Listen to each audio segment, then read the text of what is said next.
നമസ്കാരം. ഇൻഫർമേഷൻ മീഡിയയുടെ പുതിയൊരു വീഡിയോസിലേക്ക് എല്ലാ കൂട്ടുകാർക്കും ഒരിക്കൽ കൂടി സ്വാഗതം. പെൻഷനുമായി ബന്ധപ്പെട്ട കാര്യങ്ങളെക്കുറിച്ചാണ് നോക്കാൻ പോകുന്നത്. കഴിഞ്ഞ 1-2 ദിവസമായി സോഷ്യൽ മീഡിയകളിലും മറ്റും അതുപോലെ തന്നെ നമ്മുടെ കമൻറ്റ് ബോക്സിലെല്ലാം ചോദിക്കുന്ന കാര്യമാണ് പെൻഷൻ കൈ ലഭിക്കുന്ന ആളുകൾക്ക്, അതായത് പെൻഷൻ അക്കൗണ്ടിൽ വരാതെ നമ്മുടെ കൈകൾ നേരിട്ട് വാങ്ങുന്ന ഒരുപാട് ആളുകളുണ്ട്. അവർക്ക് നമ്മൾ 30 രൂപ കമ്മീഷൻ കൊടുക്കണോ, അതല്ലെങ്കിൽ എന്തെങ്കിലും രൂപത്തിലുള്ള പണം അവർക്ക് തിരിച്ചു നൽകണോ? ഇതിൻ്റെ സത്യാവസ്ഥ എന്താണ് എന്നതിനെക്കുറിച്ചെല്ലാം നോക്കാം. അതിനു മുമ്പായി ഇൻഫർമേഷൻ മീഡിയയുടെ വീഡിയോസ് നിങ്ങൾ ആദ്യമായിട്ടാണ് കാണുന്നതെങ്കിൽ ചാനൽ സബ്സ്ക്രൈബ് ചെയ്യാൻ മറക്കരുത്. നമ്മുടെ ചാനൽ ഒരു തരത്തിലുള്ള മത രാഷ്ട്രീയ കാര്യങ്ങളും വരുന്നതല്ല. ഗവൺമെൻറ് ലഭിക്കുന്ന സേവനങ്ങൾ, ആനുകൂല്യങ്ങൾ, അറിയിപ്പുകൾ എന്നിവയെക്കുറിച്ച് മാത്രമായിരിക്കും വീഡിയോസ് വരുന്നത്. ശ്രദ്ധിക്കുക, ഗവൺമെൻറ് സേവനങ്ങൾ എപ്പോൾ വേണമെങ്കിലും പുതിയ മാറ്റങ്ങൾ വരാം. അതുകൊണ്ട് തന്നെ ഏറ്റവും പുതിയ അറിയിപ്പുകൾ ലഭിക്കാൻ ചാനൽ സബ്സ്ക്രൈബ് ചെയ്ത് തൊട്ടടുത്തുള്ള ബെല്ലൈക്കൻ കൂടി ക്ലിക്ക് ചെയ്ത് വെക്കുക. ഏകദേശം പകുതിയിലധികം പേരും പണം കൈകളിലാണ് പെൻഷൻ കൈപ്പറ്റുന്നത്.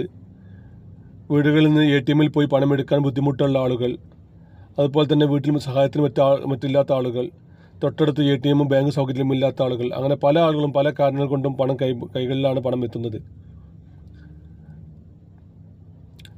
സർവീസ് സഹകരണ ബാങ്കിലെ ഉദ്യോഗസ്ഥർ, അതുപോലെ തന്നെ മറ്റതിനായി ഏൽപ്പിച്ച ആളുകൾ എന്നിവരെല്ലാമാണ് നമ്മുടെ കൈകളിൽ പണം എത്തുന്നത്.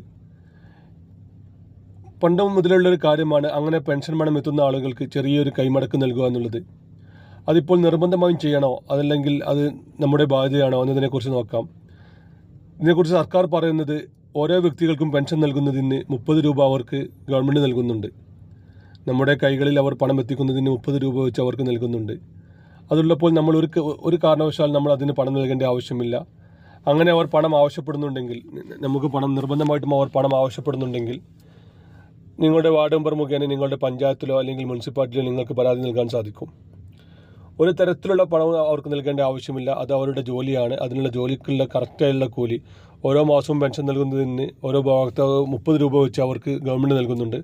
അതുകൊണ്ട് തന്നെ നമ്മൾ പണം നൽകേണ്ട ആവശ്യമില്ല. ഇത് സർക്കാർ വളരെ വ്യക്തമായി തന്നെ പറയുകയാണ്.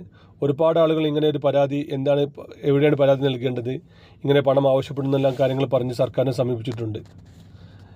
വാർഡ് മെമ്പർ മുഖേന പഞ്ചായത്തിലോ അല്ലെങ്കിൽ മുനിസിപ്പാലിറ്റി കോർപ്പറേഷനിലോ നിങ്ങൾക്ക് പരാതിപ്പെടാം. അതല്ലെങ്കിൽ മന്ത്രിയുടെ ഓഫീസിൽ നേരിട്ട് നിങ്ങൾക്ക് പരാതിപ്പെടാം. അങ്ങനെ ആരെങ്കിലും പണം നൽകുന്നതിന് കമ്മീഷൻ ചോദിക്കുന്നുണ്ടെങ്കിൽ ഒന്നും കൊടുക്കേണ്ട ആവശ്യമില്ല.